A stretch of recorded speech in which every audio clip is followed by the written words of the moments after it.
I ain't gonna put that on the record, but that's what I told him. He thought it was funny. I go, I'm dead serious.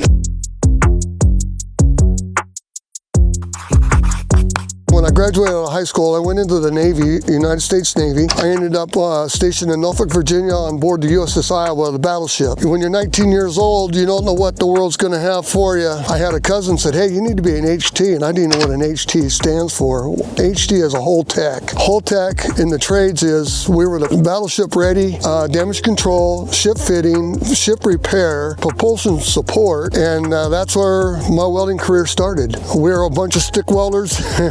And we didn't know nothing about welding, but it was something that I acquired and something that I worked at hard at to get really good at it. And after being on the ship for 3 years and seeing the ocean blue, and the ship is a floating city, and we were the repair guys, and that's where I started, and that's where I learned the trade. Of course, when you get out of the service, you know, what are you going to do? Well, I hit the ground running, saying, you know what, I'm going to be a welder, and started doing industrial. I did work on the shipyards because I came from a ship to get started, get the hours behind you, but 40 years later, here we are. This is just art. This is metal art, and I enjoy it. It's challenging.